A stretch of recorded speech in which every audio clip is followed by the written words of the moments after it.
Itu jalan, artinya tidak selalu semua komunikasi itu, diungkapkan ke publik.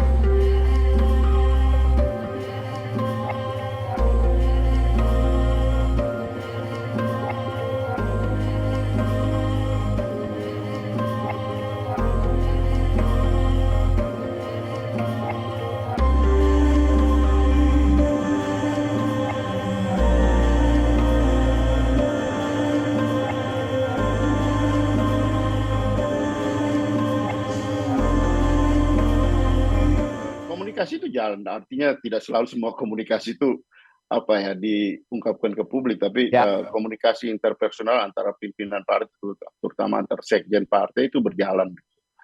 Nah, tapi saya ingin sampaikan juga bahwa hak angket ini kan hak yang tadi juga disinggung oleh Mas Viva Yoga bahwa ini hak DPR. Dan Ya. hak DPR ini adalah representasi dari hak dari publik, representasi dari masyarakat. Gitu. DPR wakil rakyat. DPR wakil rakyat. Sehingga penting sekali, saya harus katakan penting sekali bahwa dukungan dari masyarakat itu penting. Seperti yang disampaikan oleh Bung Sao tadi gitu. Bahwa dukungan dari masyarakat, bahwa masyarakat pun melihat bahwa ini penting. Penting untuk bukan soal siapa kalah siapa menang, tapi untuk bagaimana pelaksanaan pemilu kita ke depan nanti.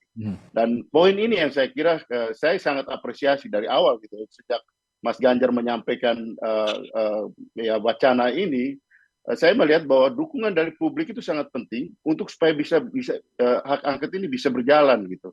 Karena ini bukan dirasakan oleh kami sebagai pelaku di dalam pemilu ini gitu, tapi juga oleh publik yang merupakan stakeholder penting stakeholder utama dari pelaksanaan pemilu ini gitu.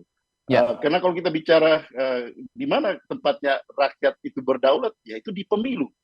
Dan disitulah saya kira poin penting dari angket ini gitu. Kalau kita lihat bahwa angket ini ada kaitan atau berkaitan dengan poin utama adalah pelanggaran-pelanggaran di dalam indikasi-indikasi pelanggaran di dalam pelaksanaan pemilu gitu. Karena itu sangat erat kaitan dengan hak rakyat, yaitu rakyat yang berdaulat.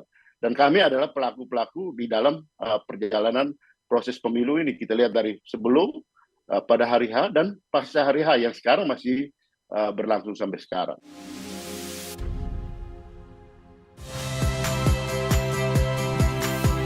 Saya Iriana Mardanus. Saksikan program-program Kompas TV melalui siaran digital, pay TV, atau media streaming lainnya. Kompas TV, independen, terpercaya.